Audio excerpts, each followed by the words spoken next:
ফিরে এলাম বিরতির পর। এই মুহূর্তের অত্যন্ত গুরুত্বপূর্ণ খবর আমরা যেটা পাচ্ছি যে ফিরহাদ হাকিমের মেয়র পদে যে ইস্তফা দেওয়ার পর এই মুহূর্তে কলকাতা পুরসভায় অ্যাডমিনিস্ট্রেটর অর্থাৎ প্রশাসক নিয়োগ করা হলো। স্মিতা পান্ডে, যিনি পুরো কমিশনার ছিলেন, তিনি প্রশাসকের দায়িত্ব পালন করবেন বলে জানা যাচ্ছে। আপনাদের আরও একবার জানিয়ে রাখি, কলকাতা পুরসভার প্রশাসক পদে নিয়োগ করা হলো স্মিতা পান্ডেকে, যিনি পুরো কমিশনারের দায়িত্ব পালন করছিলেন, তাকেই প্রশাসক হিসেবে নিয়োগ করা হলো।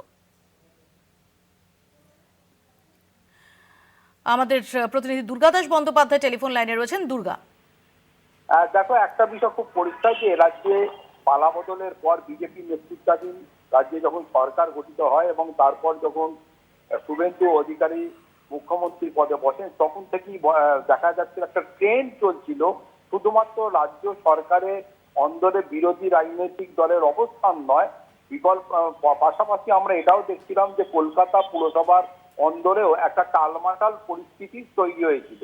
সেই সময় থেকেই আগামী দিনে এই পুরো বোর্ড থাকবে কিনা জল্পনা চলছিল বিভিন্ন বিষয় নিয়ে। একের পর এক মেয়র পরিষদ থেকে শুরু করে বিভিন্ন এই যারা বিভিন্ন বড় চেয়ারম্যানের পদত্যাগের পর এমনটাও শোনা যাচ্ছিল যে মেয়র যে কোনো দিন পদত্যাগ করতে পারেন। পরবর্তীকালে আমরা দেখলাম মেয়র পদত্যাগ করার পর একটা সাংবিধানিক সংকট তৈরি হয়। এরপরেই রাজ্য সরকারের পুরো নগর উন্নয়ন দপ্তরের পক্ষ থেকে জানানো হয় 3 দিনের মধ্যে বর্তমান পুর বোর্ডে যারা রয়েছেন তারা যদি তাদের নতুন মেয়রের নাম জানাতে পারেন তাহলে এটা এক্সটেন্ড করবে, আদারওয়াইজ এটাকে ডিজলভ করে দেওয়া হবে। কিন্তু 3 দিন অতিক্রান্ত হয়ে গেলেও সেখানে তারা কোনো কিছু জানাতে পারেননি।